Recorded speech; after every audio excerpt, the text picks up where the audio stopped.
ಎಲ್ರಿಗೂ ನಮಸ್ಕಾರ. ನಮ್ಮ ಅಡುಗೆ ಚಾನೆಲ್ಗೆ ಸ್ವಾಗತ. ಇವತ್ತಿನ ವಿಶೇಷ ಸೂಪರ್ ಸಿಂಪಲ್ ಆಗಿರೋ ಸಾರಿನ ರೆಸಿಪಿ. ಇದನ್ನು ಮಾಡಲಿಕ್ಕೆ ಯಾವುದೇ ಕಾಯಿ ಮಸಾಲಾನ ರುಬ್ಬಾಗ್ತಾ ಇಲ್ಲ. ಸಾರಿನ ಪುಡಿ ಬೇಡ, ತಿಳಿ ಸಾರಿನ ಪುಡಿ ಯಾವುದೂ ಬೇಡ.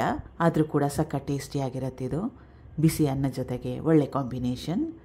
ಯಾವ ರೀತಿ ಮಾಡೋದು ಅಂತ ನೋಡೋಣ. ಬಾಣಲೆಯಲ್ಲಿ ಸುಮಾರು 1 ರಿಂದ 1.5 ಲೀಟ್ರಷ್ಟು ನೀರನ್ನ ಹಾಕ್ಕೊಂಡು ಚೆನ್ನಾಗಿ ಕಾಯಿಸ್ಕೊಂಡಿದ್ದೀನಿ. ನೀರು ಚೆನ್ನಾಗಿ ಕಾದಿದೆ. ಕಟ್ ಮಾಡಿಟ್ಕೊಂಡಿರೋ 2 ಮೀಡಿಯಮ್ ಸೈಜ್ ಈರುಳ್ಳಿ, 2 ಮೀಡಿಯಮ್ ಸೈಜ್ ಟೊಮೆಟೊ, ನಾನು ಉಪಯೋಗ ಮಾಡಿರೋದು ನಾಟಿ ಟೊಮೆಟೊ, ಹಸಿರು ಮೆಣಸಿನ್ಕಾಯಿ 2, ಸ್ವಲ್ಪ ಅರಿಶಿನ, ಕಟ್ ಮಾಡಿಟ್ಕೊಂಡಿರೋ ಸೋರೆಕಾಯಿಗೆ ಬದಲಾಗಿ ಹೀರೆಕಾಯಿ, ಮುಲ್ಲಂಗಿ, ನುಗ್ಗೆಕಾಯಿನ ಉಪಯೋಗ ಮಾಡ್ಬೋದು. ನೆನೆಸಿಟ್ಕೊಂಡಿರೋ ಹುಣಸೆ ಹಣ್ಣು, ಮೀಡಿಯಮ್ ಸೈಜ್ ಲಿಂಬೆಹಣ್ಣು ಗಾತ್ರದಷ್ಟು ಹುಣಸೆ ಹಣ್ಣು ಉಪಯೋಗ ಮಾಡಿದ್ದೆ. 10 ನಿಮಿಷಕ್ಕೆ ಮುಂಚೆ ಸ್ವಲ್ಪ ಬಿಸಿನೀರಲ್ಲಿ ಹುಣಸೆ ಹಣ್ಣು ನೆನೆ ಹಾಕಿದ್ರೆ ಬೇಗ ನೆಂದೋಗುತ್ತೆ. ಕುಟ್ಟಿಟ್ಕೊಂಡಿರೋ ಜೀರಿಗೆ ಮತ್ತು ಕಾಳು ಮೆಣಸು. ಈಗ ಸೋರೆಕಾಯಿ ಮೆತ್ತಗಾಗೋವರೆಗೂ ಬೇಯಿಸ್ಕೋಬೇಕು. ಇದು ಸೂಪರ್ ಸಿಂಪಲ್ ಆಗಿರೋ ರೆಸಿಪಿ. ಇದಕ್ಕೆ ಯಾವುದೇ ಕಾಯಿ ಮಸಾಲೆನ ರುಬ್ಬಾಗ್ತಾ ಇಲ್ಲ.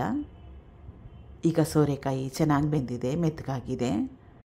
ಮೊದಲೇ ಬೇಯಿಸಿಟ್ಕೊಂಡಿರೋ ಕಡಲೆಬೇಳೆ, ಸ್ವಲ್ಪ ಡಿಫ್ರೆಂಟ್ ಆಗಿರಲಿ ಅಂತ ಕಡಲೆಬೇಳೆನ ಉಪಯೋಗ ಮಾಡ್ತಾಯಿದ್ದೀನಿ.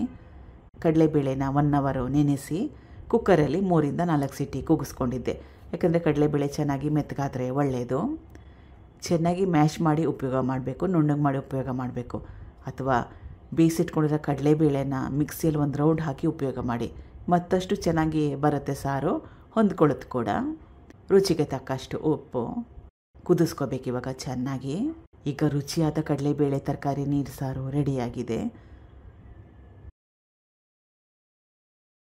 ಸಣ್ಣದಾಗಿ ಕಟ್ ಮಾಡಿ ಇಟ್ಕೊಂಡಿರೋ ಕೊತ್ತಂಬರಿ ಸೊಪ್ಪು, ಒಗ್ಗರಣೆ ಕೊನೆಯಲ್ಲಿ.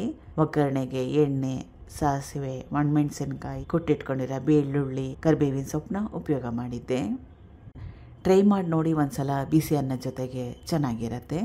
Thank you for watching. ಧನ್ಯವಾದಗಳು.